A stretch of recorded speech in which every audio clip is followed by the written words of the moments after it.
नमस्कार मित्रों, स्वागत है आप सभी का अपने इस सेशन में। आज के इस वीडियो के विषय में मैं बता दूं,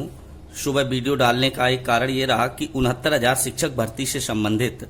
महत्वपूर्ण फैसले हुए हैं। उन महत्वपूर्ण फैसलों की जानकारी अभ्यर्थियों को दे दूं, इसलिए उस वीडियो को बनाना पड़ा। मैं आपको बता दूं, शासन के पुष्ट सूत्रों के अनुसार शासन के उच्च अधिकारियों से बात हुई। उन्होंने नाम ना छापे जाने की शर्त पर यह बताया कि माननीय मुख्यमंत्री जी की तरफ से सभी संबंधित अधिकारियों को यह निर्देश दे दिए गए हैं कि भर्ती प्रक्रिया से संबंधित जो भी औपचारिकताएं हैं उन्हें 1 सप्ताह में पूर्ण कर लिया जाए। हालांकि आपको ध्यान रहे, इसका मतलब यह नहीं है कि 1 सप्ताह में आपको नियुक्ति पत्र जारी हो जाएंगे, लेकिन 1 सप्ताह के अंदर रिजल्ट जारी करना, रिजल्ट जारी करने के बाद विज्ञापन जारी करना और विज्ञापन जारी करने के बाद आवेदन लेने का कार्य प्रारंभ हो सकता है। बहुत सारे अभ्यर्थियों में इस बात को लेकर डर है कि उनकी मार्कशीट अभी तक नहीं मिली है, अंक तालिका डाइट में है। मैं उन अभ्यर्थियों को भी आश्वस्त करना चाहूंगा कि सरकार अभी जो भी प्रक्रिया आगे बढ़ाने जा रही है वह पूरी की पूरी प्रक्रिया ऑनलाइन है। आपने जो टेट अथवा अन्य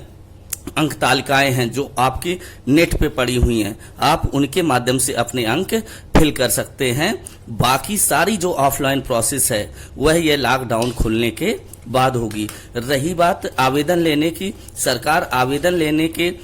क्रम में लगभग यह तय कर चुकी है कि सभी अभ्यर्थियों से सभी 75 जिलों का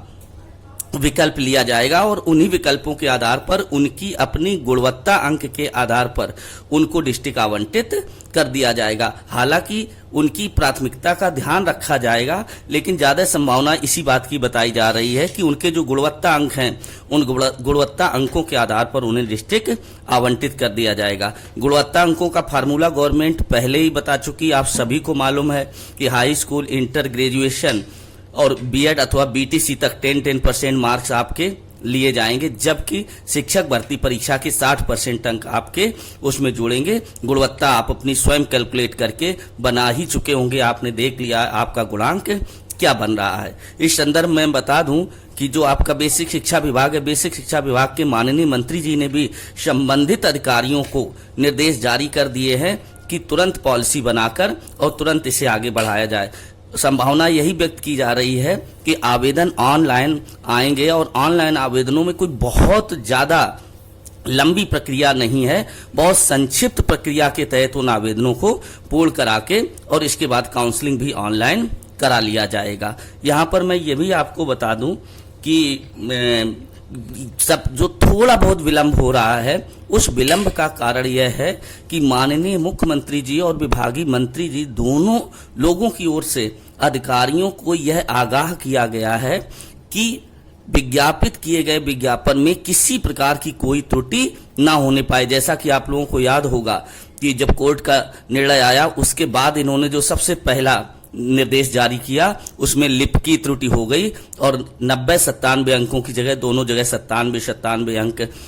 दर्ज हो गए और अभ्यर्थियों में हड़कंप मच गया। तो सरकार हर कदम फूंक फूंक के रखना चाहती है। साथ ही मैं ये भी बता दूं कि चूंकि फैसला सरकार के उन्हीं नियमों के पक्ष में आया है, सरकार जिन नियमों पे भर्ती करना चाहती थी, इसलिए सरकार ने इस भर्ती प्रक्रिया को अपनी प्राथमिकता में ले लिया है। मैं खास बात ये बता दूं कि सरकार स्वयं इतनी गंभीर है कि सरकार सुप्रीम कोर्ट में कैविएट दाखिल कर रही है ताकि जो प्रतिपक्ष है अगर वह सुप्रीम कोर्ट जाता है, जिसकी पूरी संभावना है और उन्होंने ऐलान भी कर दिया है कि हम सुप्रीम कोर्ट जाएंगे, तो सरकार स्वयं अपनी तरफ से सुप्रीम कोर्ट में अपने विधिक अधिकारियों की सलाह से विधिक अधिकारियों को निर्देश दे चुकी है कि आप सुप्रीम कोर्ट में कैविएट दाखिल करें ताकि इस मामले पर प्रतिपक्ष को सुनने से, प्रतिपक्ष के पक्ष में कोई आदेश जारी से करने से पहले सरकार का पक्ष सुना जाए। इसलिए पूरी संभावना ऐसी लग रही है कि इस मामले में आगे बहुत ज्यादा विलंब होने की कोई गुंजाइश नहीं है, क्योंकि ये डिवीजन बेंच का फैसला है। आप ऐसा उम्मीद कर सकते हैं कि लगभग आज से लेकर कल तक आपकी संशोधित उत्तर कुंजी जारी हो सकती है और परसों तक आपका परिणाम जारी हो सकता है 1 आध 2 दिन का विलंब भी हो जाए, क्योंकि सरकारी प्रक्रिया में थोड़ा सा वक्त लगता है। लेकिन प्रक्रिया जिस तेजी से चलाई जा रही है, इससे इसकी गंभीरता का अंदाजा लगाया जा सकता है कि सरकार जल्द से जल्द इन चयनित 69,000 शिक्षकों को